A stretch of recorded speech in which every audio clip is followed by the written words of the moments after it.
இந்து மதம் பக்தர்களுக்கு ஈஸ்வரின் அன்பான வணக்கங்கள். திருச்செந்தூருக்கு சென்று முருகனை தரிசிக்க விருப்பமா? அப்படியானால் இந்த பதிவு உங்களுக்குத்தான். திருச்செந்தூருக்கு செல்லும் முன் கட்டாயம் இதை கவனிக்கவும். முருகனின் படை வீடுகளில் இரண்டாம் படை வீடாக திகழும் திருச்செந்தூரில் வழிபட செல்லும் முறை பற்றி விரிவாக தெரிந்து கொள்வோம். திருச்செந்தூருக்கு சென்று கடவுளை தரிசிக்கும் முன்பு முதலில் கடலில் நீராட வேண்டும். பின் ஈர துணியுடையனையே கடற்கரையில் உள்ள நாளி கிணற்றில் ₹1 கட்டணம் செலுத்தி கிணற்று படிகளில் இறங்கி அங்குள்ள ஊற்றில் 2 வாளி தண்ணீர் நம் மேலே ஊற்றுவார்கள். அதில் குளித்துவிட்டு பின்னர் உடை மாற்றுபவர்கள் மாற்றலாம். இல்லை என்றால் அருகில் உள்ள குளியல் அறையில் குளித்துவிட்டு உடை மாற்றிக்கொள்ளலாம். பின் நேரடியாக கோவிலுக்கு செல்லாமல் அருகில் உள்ள மூவர், அதாவது மௌன சுவாமி, காசி சுவாமி, ஆறுமுக சுவாமிகள் சமாதிக்கு சென்று வணங்கிவிட்டுத்தான் முருகரை காண செல்ல வேண்டும். இவர்கள் யார் என்ற கேள்வி கட்டாயம் எழும். சிதிலமடைந்திருந்த திருச்செந்தூர் திருக்கோயிலை புனரமைத்தவர்கள். மேலும் வாக்கு சொல்பவர்கள், ஜோதிடம் பார்ப்பவர்கள், பரிகாரம் செய்பவர்கள். இவர்களுக்கு ஏற்படும் தோஷங்களுக்கு மூவர் சமாதிக்கு சென்று விளக்கேற்றுவது நன்மை. பின் கோயிலுக்கு வரும் வழியில் முன்பக்கமே பொருள் பாதுகாப்பு அறை உள்ளது. அதை கடந்து கோயிலை நோக்கி வந்தால் காலனி பாதுகாக்க அறை உள்ளது.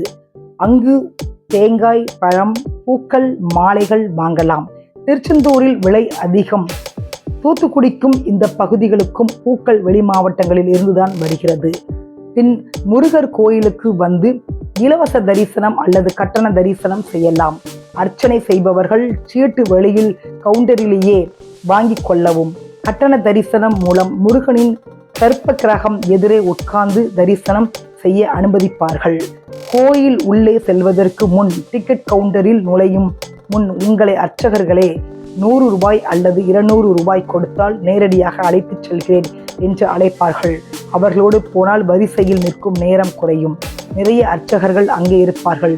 இவ்வளவு அர்ச்சகர்களை வேறு கோவிலில் நீங்கள் காண முடியாது. நீங்கள் கொடுக்கும் பணத்தில் கோயிலுக்கும் இவர்களுக்கும் பகிர்ந்து எடுத்துக் கொள்வார்கள்.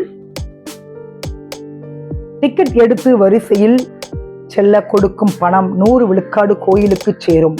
இவர்கள் மூலமாக சென்றால் 60 விழுக்காடு, 40 விழுக்காடு உள்ளே சென்று மூலவரை தரிசனம் செய்துவிட்டு அருகில் ஒரு குகை பாதை போல் இருக்கும்.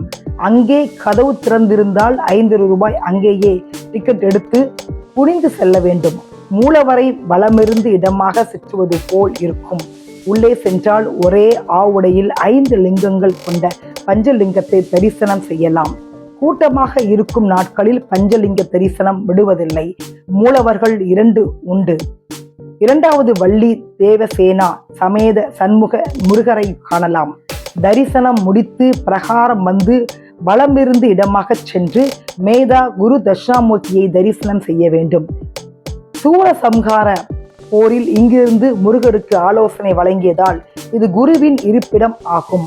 ஆலங்குடி போன்று குரு பயிற்சிக்கு இங்கும் பெரிய விசேஷமாய் இருக்கும். இன்னொரு சிறப்பு என்னவென்றால் இங்கு ஆமை வாகனத்தில் ஸ்ரீ மேதா தட்சிணாமூர்த்தி அருள் புரிகின்றார். செல்வம், ஆன்ம பலம் செழிக்க இவரை வணங்குதல் வேண்டும். பின் அருகில் வள்ளி சன்னதி தரிசனம் முடித்து வளமாக சுற்றி வந்து தெய்வானை சன்னதியை தரிசனம் செய்துவிட்டு சண்டிகேஸ்வரர் தரிசனம் முடித்து சன்னீஸ்வரர் சன்னதி பைரவர் அருகருகே உள்ளது. தரிசனம் செய்துவிட்டு வெளிப்பிரகாரம் வந்து மீண்டும் வலமிருந்து இடமாக பிரகாரம் சுற்றினால் ராஜகோபுரம் நோக்கி விநாயகர் வீற்றிருப்பார். அவரை தரிசித்து கடந்து சென்றால் சூரசம்ஹாரமூர்த்தி சன்னதியில் அவரை தரிசித்து அருகில் சகசர லிங்கமாய் அருள்பாலிக்கும் சிவபெருமானை தரிசித்து விட்டு வந்து வெளியே திரும்பி பிரகாரம் வர வேண்டும். அங்கே பெருமாள் நாராயணன் சன்னதி உண்டு. பெருமாளை தரிசித்து விட்டு வெளியே வருகிற வழியில் கொடிமரம். அங்கே கோவில் சுவரில் ஒரு துளை இருக்கும். அந்த ஓட்டையில் உங்கள் காதுகளை வைத்தால் வெளிப்புறத்தில் இருந்து வரும் கடல் காற்று ஓம் என்று ஒலிக்கும். கவனித்தால் நீண்டதாய் ஓம் எனும் பிரணவ மந்திரம் ஒலிப்பதை கேட்டு அருள் பெறலாம். பின் கொடிமரம் வணங்கி முருகருக்கு நன்றி சொல்லி அருகில் கல்யாண விநாயகரை வணங்கி தரிசனத்தை முடிக்கலாம். மீண்டும் சந்திக்கலாம். நன்றி, வணக்கம்.